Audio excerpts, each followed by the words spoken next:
Boa noite a todos.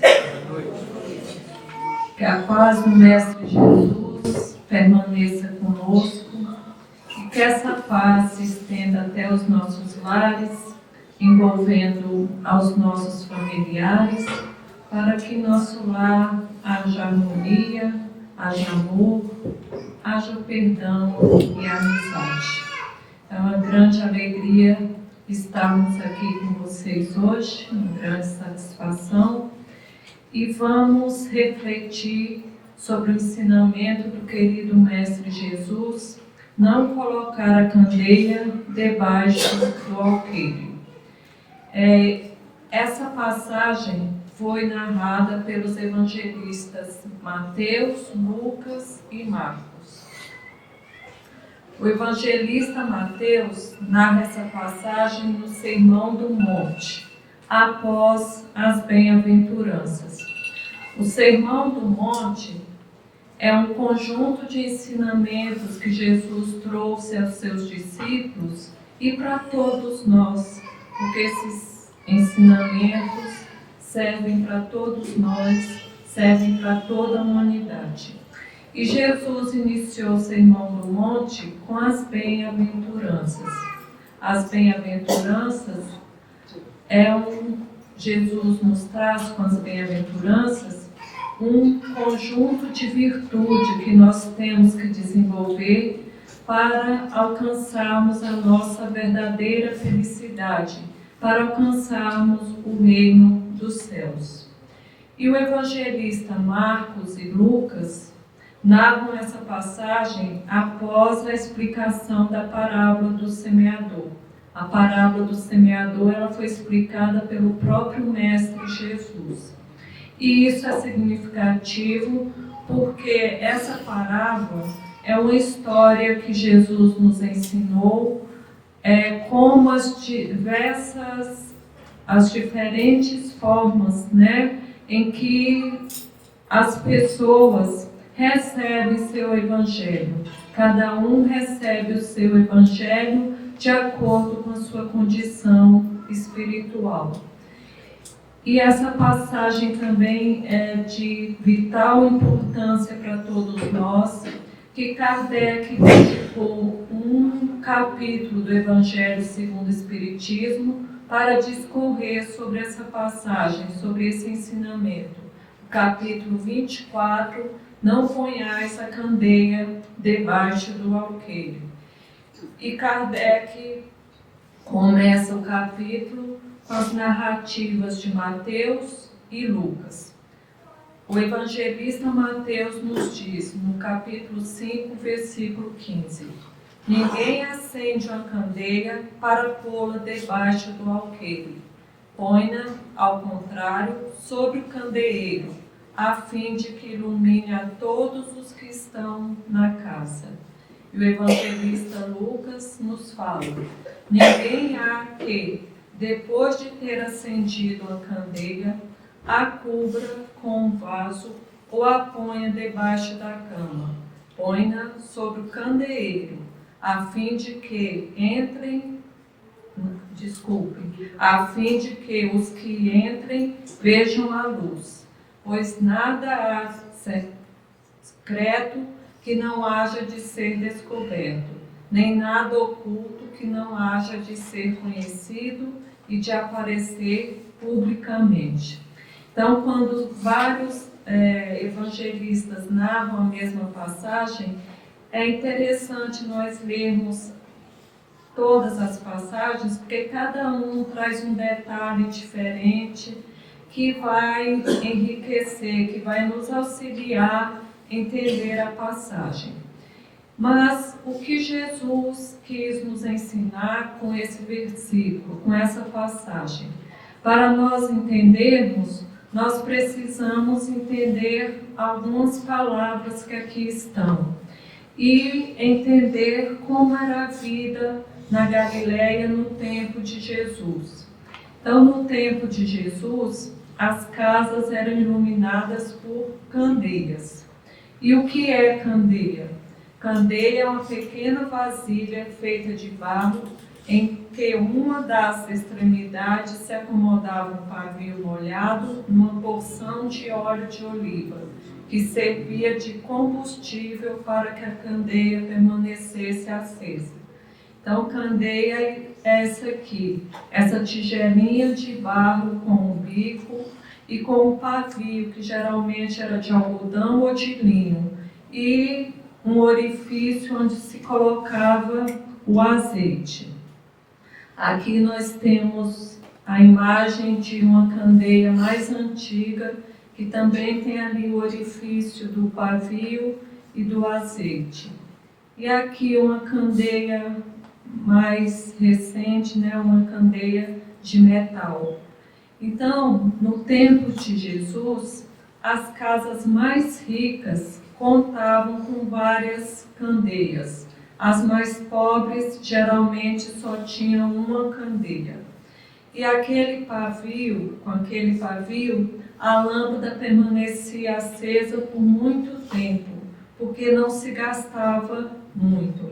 Dizem que se você passasse por uma casa e quisesse saber se tinha alguém em casa, era só olhar se uma candeia estava acesa.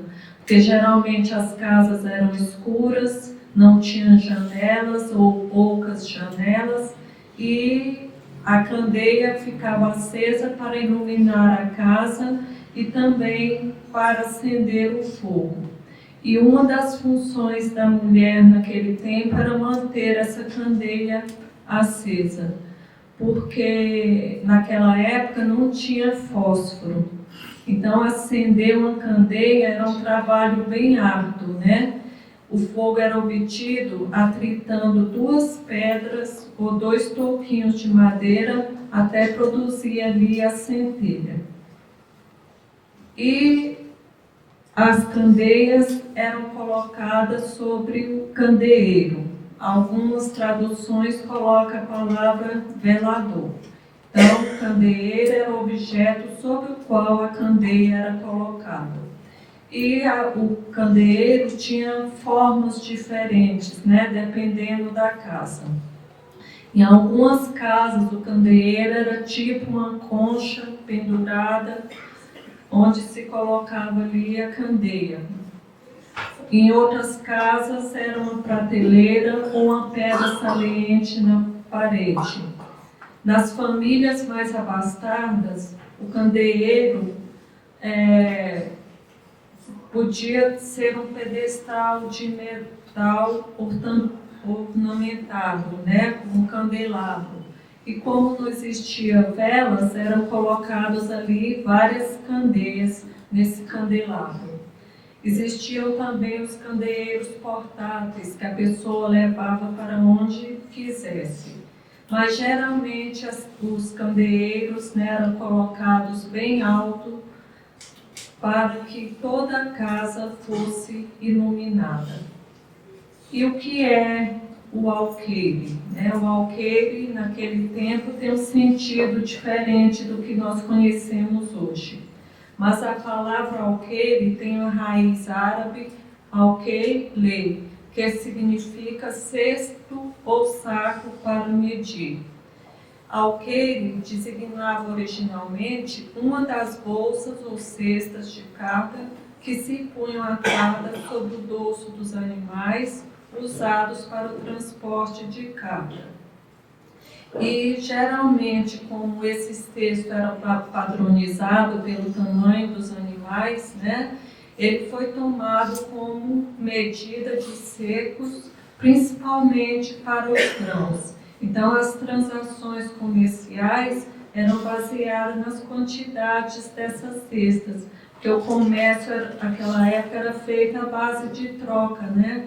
Cada um produzia um tipo de grão e se trocavam esses grãos. Alguns dicionários bíblicos falam que esse alqueire, né, tinha aproximadamente 8,75 litros. E com o passar do tempo, né, como essas cestas eram padronizadas, né, acabou designando de alqueire a área de terra necessária para o plantio de todas essas sementes que estavam ali nesse cesto. E daí a palavra alqueire que nós conhecemos hoje como unidade de medida de superfície agrária. Mas o alqueire que é citado na Bíblia está no seu sentido original, como cesta, bolsa, recipiente para medir e guardar grãos de cereais. O dicionário Almeida fala que esse alqueire tinha aproximadamente 5,87 litros. Esse vasilhame também era utilizado para se guardar reserva de azeite que ia acender a candeia. E na Palestina era costume guardar a candeia apagada debaixo desse alqueire.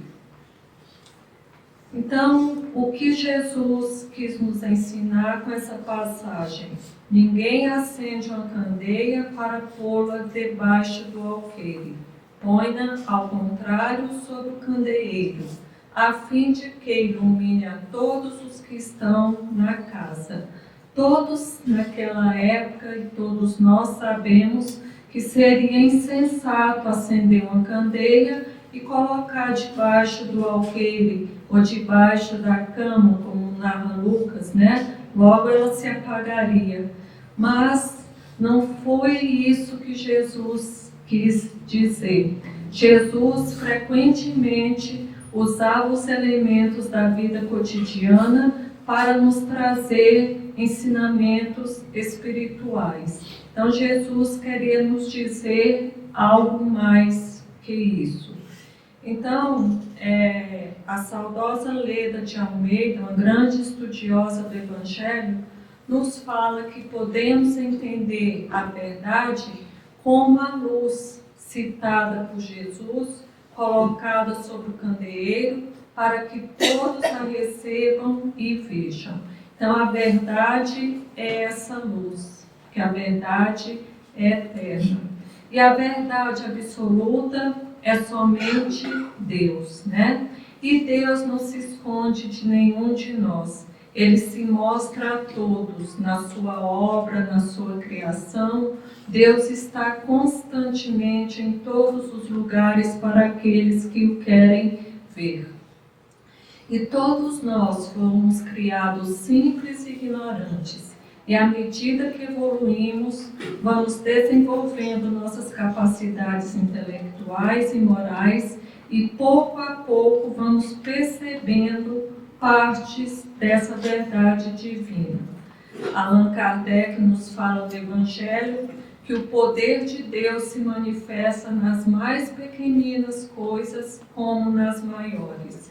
Ele não põe a luz debaixo do alqueire, por isso que a derrama em ondas por toda parte, de tal sorte que só os cegos não a veem.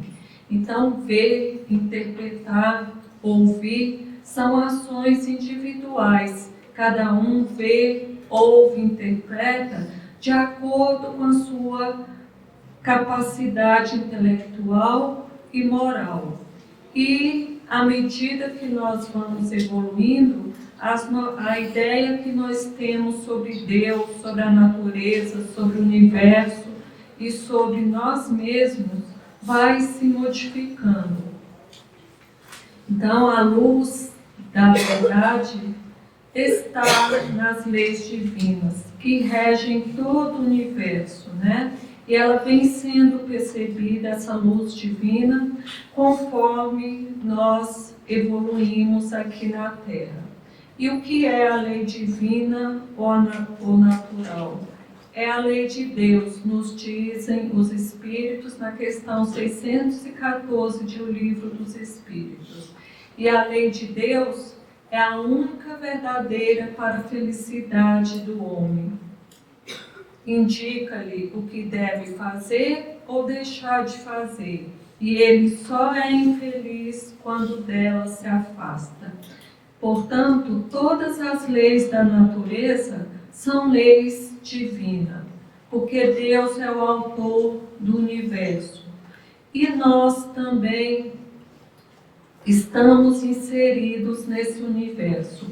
E todas as vezes que nós transgredimos uma das leis de Deus, nós desarmonizamos onde estamos, o ambiente, e desarmonizamos a nós mesmos e ao nosso próximo, e isso nos causa infelicidade.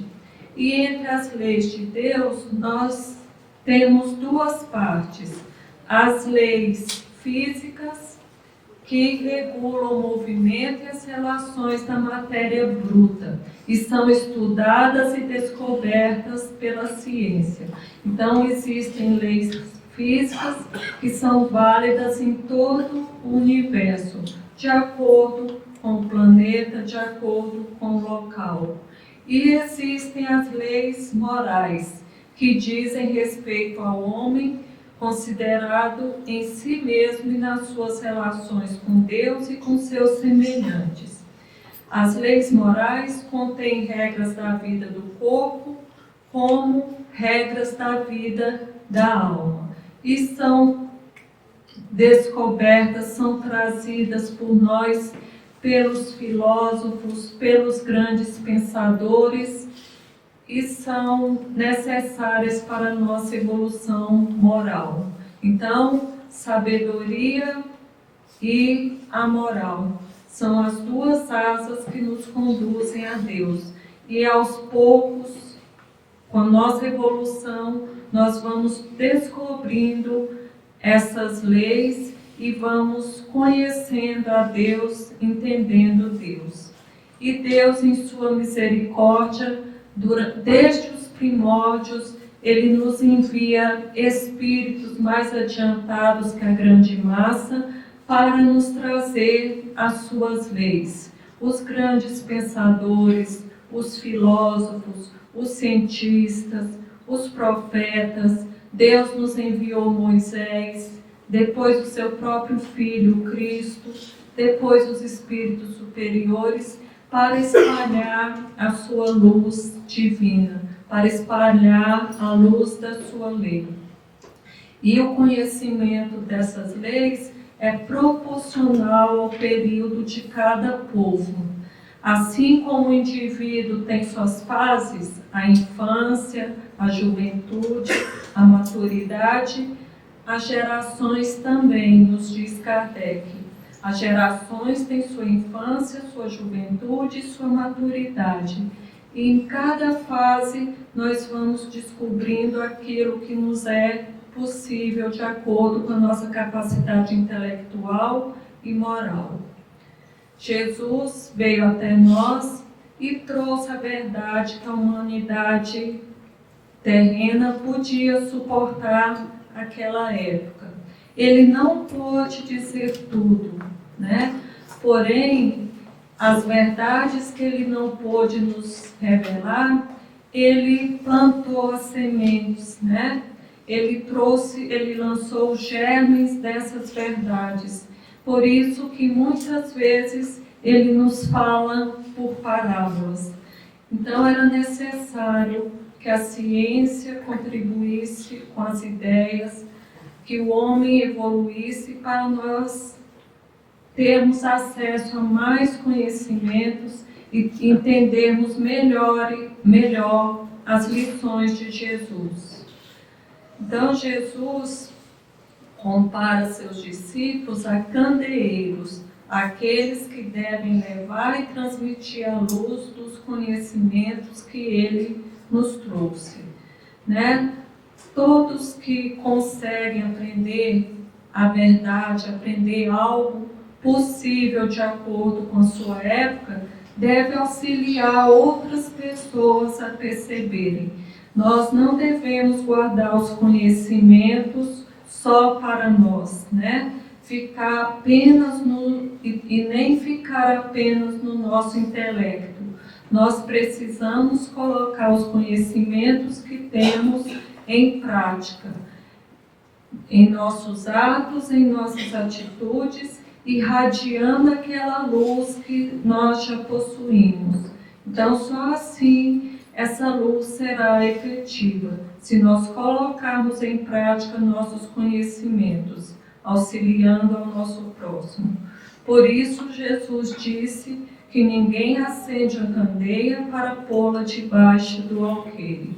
Jesus queria fazer que os discípulos entendessem, através dessas palavras, que uma vez iluminados pela luz do Evangelho, eles deveriam levar essa luz a outras pessoas.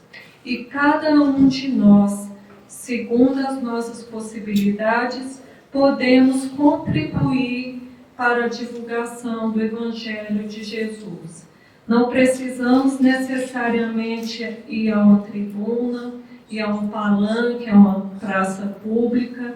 Nós podemos divulgar o Evangelho de Jesus através do nosso exemplo. Todos aqueles que colocam os ensinamentos de Jesus em prática são pessoas diferenciadas. Eles são percebidos por outras pessoas. E nada é mais contagioso do que um exemplo. Um exemplo arrasta multidões. Emmanuel nos fala que em Fonte Viva, capítulo 81, que cada um de nós é uma candeia viva. E enquanto candeia viva, atrairemos espontaneamente as pessoas em torno de nós para aprenderem conosco. Emmanuel nos fala: a claridade na lâmpada consome força ou combustível. Sem o sacrifício da energia ou do óleo, não há luz. É um erro lamentável despender nossas forças sem proveito para ninguém, sob a medida do nosso egoísmo, de nossa vaidade ou de nossa limitação pessoal. Então ele nos orienta: transforma as tuas energias em bondade e compreensão redentoras para toda a gente, gastando para isso o óleo da tua boa vontade, na renúncia e no sacrifício, e a tua vida em Cristo passará realmente a brilhar. Então, para vivenciarmos o Evangelho de Jesus, isso exige de nós renúncia e sacrifício, né? Porque nós temos que abrir mão de muitos prazeres, às vezes materiais, muitas vezes que até nos prejudicam, para vivenciarmos, para vivermos de acordo com as leis divinas. Então, é exigido de nós, como diz Emmanuel aqui, o óleo da boa vontade, né? Para que nós possamos colocar em prática os ensinamentos de Jesus e possamos ser essa candeia viva que Emmanuel nos falou. E Jesus foi um exemplo vivo de suas palavras. Falando e exemplificando, Jesus induzia as pessoas a pensarem, dava esperança para as pessoas, né? Dava mais ânimo para as pessoas. E ele transformava as pessoas que já tinham predisposição para tanto. Então, aqueles que realmente queriam se transformar, queriam ser pessoas melhores, quando encontravam Jesus, eles se modificavam, porque a pessoa tem que querer se transformar. Ela tem que ter essa vontade primeiramente, para depois fazer o esforço e se transformar. E Joana de Ângeles, no livro Jesus e a Atualidade, nos fala: aqueles que se afeiçoavam a Jesus encontravam a paz e por essa razão optavam livremente por segui-lo. Então Jesus não impunha nada a ninguém. Jesus respeitava o livre-arbítrio de cada um, deixava que cada um tomasse suas decisões. E Kardec nos diz, nesse capítulo, que nos causa estranheza Jesus nos dizer que não devemos colocar candeia debaixo do alqueire, e ele mesmo, constantemente ocultava o sentido de certas palavras, sobre o véu da alegoria, e que nem todos podiam compreender. Jesus nos falava por parábolas. E os discípulos perguntaram a Jesus: por que lhes falas por parábolas? Os apóstolos perguntaram a ele. E Jesus lhes respondeu: é porque a vós outros foi dado conhecer os mistérios dos céus, mas a eles isso não lhes foi dado. Porque aquele que já tem, mais se lhe dará, e ele ficará na abundância. Aquele, entretanto, que não tem, mesmo que tem, se lhe tirará. Falo-lhes por parábolas, porque vendo não veem, e ouvindo não escutam e não compreendem. Então, as parábolas de Jesus, parábolas, são essas comparações que Jesus fazia das coisas cotidianas, das coisas do dia a dia, para explicar as coisas desconhecidas. E cada um entendia de acordo com seu grau de entendimento, de acordo com seu grau evolutivo. Então, com essas palavras, Jesus nos ensina que as verdades eternas contidas em suas parábolas, embora ouvidas por todos, não poderiam ser compreendidas por todos, Cada um entendia esse ensinamento de acordo com seu grau de adiantamento. As pessoas na época de Jesus não tinham adiantamento moral e intelectual para entender determinados ensinamentos. E era por isso que ele falava por parábolas. Ele procedia com o povo como se faz com as crianças, cujas ideias ainda não se desenvolveram, nos diz Kardec. Então Jesus plantou as sementes para que pudessem ser compreendidas posteriormente. E o povo, naquela época, além de não compreender, se Jesus dissesse tudo, além de não compreender, eles poderiam deturpar as palavras de Jesus pelas falta de entendimento, Jesus se exprimiu por parábolas sobre as partes mais abstratas da sua doutrina.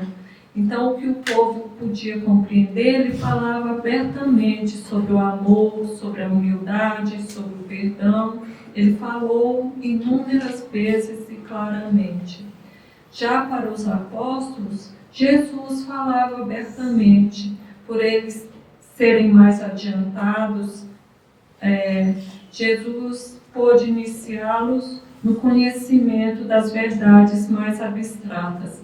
Eles já tinham conhecimento espiritual e mais lhe seria acrescentado. Foi por isso que Jesus falou: a vós outros foi dado conhecer os mistérios do reino dos céus. Aquele que já tem, mais se lhe dará, e ele ficará na abundância. Aquele, entretanto, que não tem, mesmo que tem, se lhe tirará. Então Deus não retira nada de ninguém.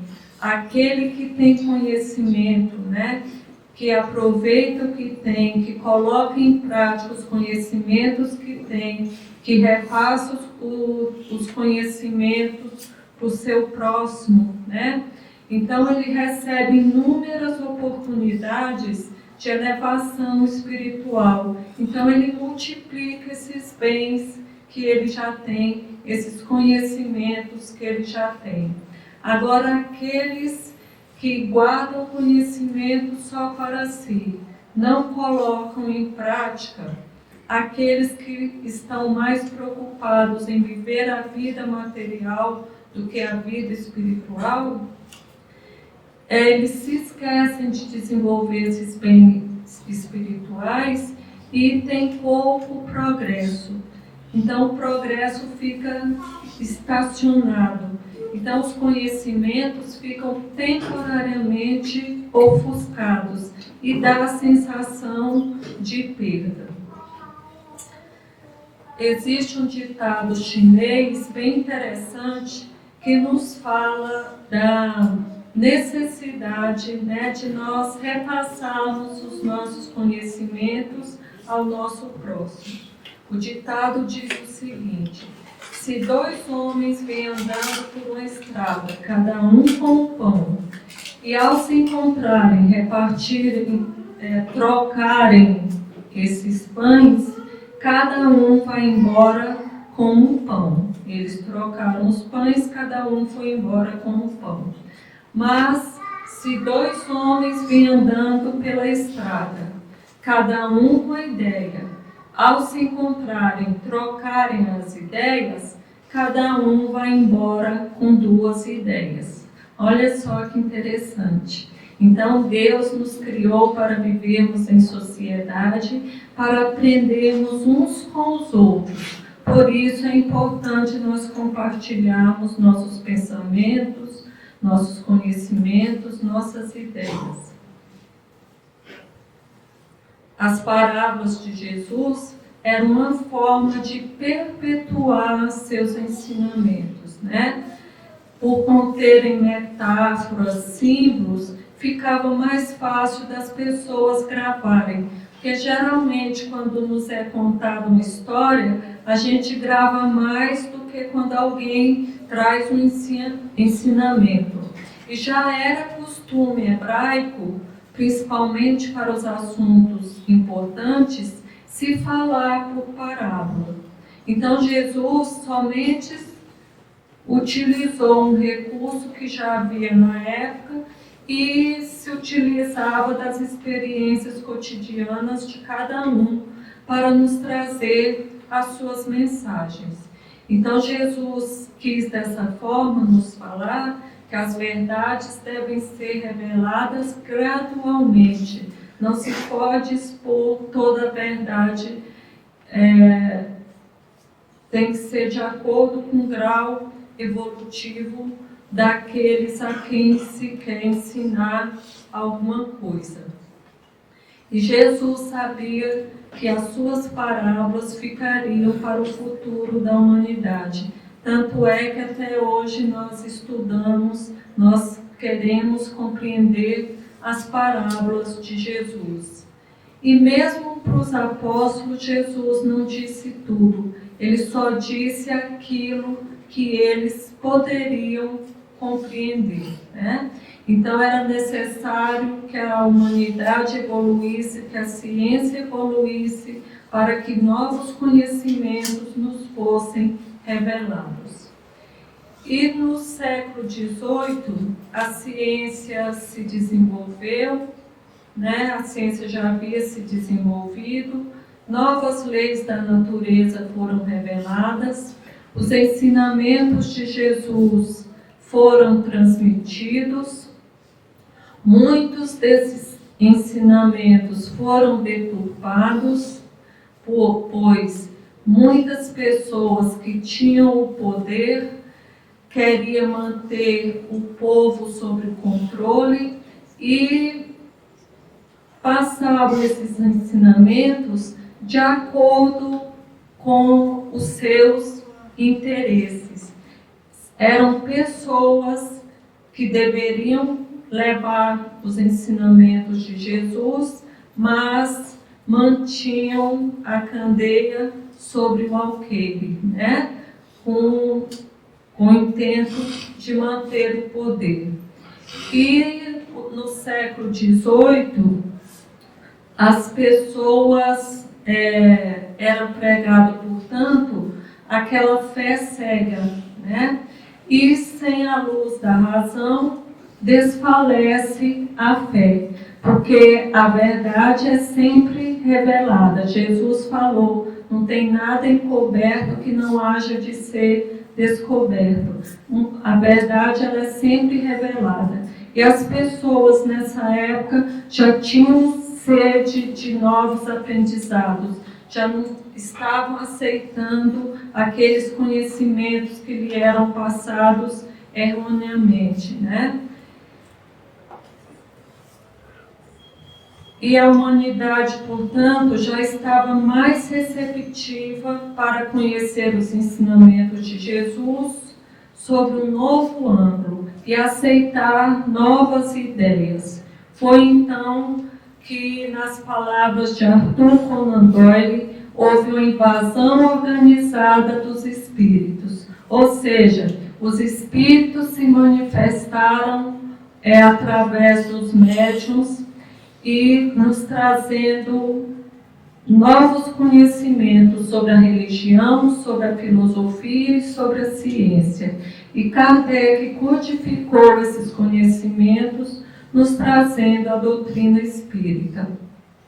Então, as leis do mundo material, reveladas pela ciência, e as leis do mundo moral, reveladas pelos espíritos, estava tornando perceptível o verdadeiro sentido das palavras de Jesus. E até hoje, o Espiritismo projeta luz sobre a imensidade de pontos obscuros, não só daquela época, mas até hoje para todos nós. E Kardec nos fala que é com admirável prudência que os espíritos se conduzem a darem suas instruções. Não se deve revelar tudo sem critérios, né? E outras revelações ainda estão por vir, porque a ciência espírita, né, o conhecimento espírito, ele é gradual e sucessivo, né? Kardec nos coloca aqui, só gradual e sucessivamente os espíritos consideram as diversas partes já conhecidas da doutrina, deixando outras partes para serem reveladas à medida que se for tornando oportuno fazê-la sair da obscuridade. Então, os espíritos nos trouxeram conhecimento no século XVIII e continuam nos trazendo esses conhecimentos através dos médiuns, né? À medida que nós vamos evoluindo, à medida que nós vamos tendo condição de entender esses ensinamentos. Então, Kardec perguntou na questão 628, por que a verdade não esteve sempre ao alcance de todos? E eles nos respondem, é necessário que cada coisa venha ao seu tempo. A verdade é como a luz. É preciso que nos habituemos a ela pouco a pouco, pois de outra maneira nos ofuscaria. Então, tudo tem seu tempo, né? Uma luz forte demais pode ofuscar sem esclarecer. E a divulgação das verdades ensinadas por Jesus e pelo Espiritismo, né, podem auxiliar muitas pessoas no seu desenvolvimento moral e intelectual. Pode melhorar tanto o indivíduo, e cada indivíduo que melhora é uma contribuição para uma sociedade melhor. Então, esses ensinamentos podem melhorar o indivíduo e o mundo em que nós vivemos. Então, Emmanuel nos fala no livro Estude e Viva, capítulo 40. Seja no exemplo ou na atitude, na ação ou na palavra, recordemos que o Espiritismo nos solicita uma espécie permanente de caridade, a caridade da sua própria divulgação. Se somos tão beneficiados com as lições de Jesus, com as lições dos Espíritos superiores, por que não dividir essas lições com o nosso próximo, né? Então, aqueles que ocultam seus conhecimentos, eles estão colocando a luz debaixo do alqueire. Agora, nós temos que prestar atenção que nem todos estão predispostos a colher a luz, né? Existem pessoas que não querem ou não estão em condições ainda de receber o ensinamento. Então, nós não podemos violar os princípios do outro com a nossa forma de pensar. Nós precisamos respeitar o livre-arbítrio do outro. E, desculpa aqui. André Luiz, no livro Nosso Lar, ele teve um encontro com sua mãe. E a mãe de André Luiz já vivia em planos superiores, né? Ela já era um espírito mais elevado. E André Luiz perguntou pelo seu pai. E ela respondeu que o pai de André Luiz estava ainda no umbral. Então André Luiz perguntou: a senhora não pode auxiliá-lo? E ela respondeu: não é possível acender luz em candeia sem óleo e sem pavio. Precisamos da adesão mental de Laerte, que era o pai de André Luiz, para conseguir levantá-lo e abrir-lhe a visão espiritual. No entanto, o pobrezinho permanece inativo em si mesmo, entre a indiferença e a revolta. Então, a pessoa tem que estar predisposto a receber o ensinamento, em condições de receber o ensinamento. A essas pessoas, nós podemos ensinar com os nossos pensamentos, palavras, gestos, atitudes. Elas vão observando e com essa observação elas ficam com aquela curiosidade e podem procurar a verdade, pode procurar o conhecimento. Outra coisa também que é importante é nós produzirmos a nossa própria luz para não depender da luz do outro. Emmanuel nos fala em Caminho, Verdade e Vida. É possível marchar valendo de luz alheias. Todavia, sem a claridade que nos seja própria, padeceremos constante ameaça de queda. Então, nós podemos andar com a luz do outro. Mas, se nós não nos iluminarmos, nós estamos sujeitos a erros, a quedas. E se o outro se afastar de nós por algum motivo, vamos ficar na escuridão? Nos diz Emmanuel. Os proprietários das lâmpadas acesas podem afastar-se de nós, convocados pelos montes de elevação que ainda não merecemos. Então é importante colocarmos em prática os nossos conhecimentos e nos iluminarmos interiormente. Quem acende uma candeia ou qualquer fonte de iluminação é o primeiro a beneficiar-se da luz. E Joana de Ângeles nos fala: o homem superior é considerado não pelo muito que diz, mas pelo conteúdo enobrecedor que carrega em suas palavras. Então, os espíritos superiores, eles são admirados não por suas palavras, mas pelos seus atos, pela sua prática. Tudo que eles falam é exemplificado, assim como o nosso Mestre Jesus. E para encerrar, Emmanuel nos fala que devemos compartilhar não somente os nossos conhecimentos, mas tudo que temos deve ser colocado em nosso favor e em favor do nosso próximo. Emmanuel nos fala: quanto mais tiveres posse sem utilidade, título sem aplicação, conhecimento sem trabalho, poder sem benevolência, objeto sem uso, relações sem proveito, menos livre te reconhecerá para ser feliz.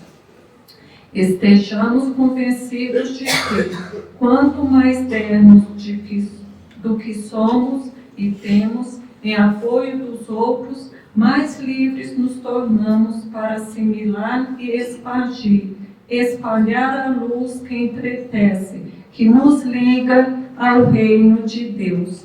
Então, tudo que nós temos só tem validade, né? Só tem utilidade se nós usarmos a nosso favor e em benefício do nosso semelhante. Se não, era melhor que não tivéssemos, né? Porque tudo que está guardado sem uso seria como a candeia debaixo do alqueire. E dessa forma nós estaríamos mantendo as trevas ao invés de aumentar a claridade. Então, era isso que nós tínhamos para trazer hoje. Então, muito obrigada pela atenção. Que Jesus ilumine a todos nós. Graças a Deus.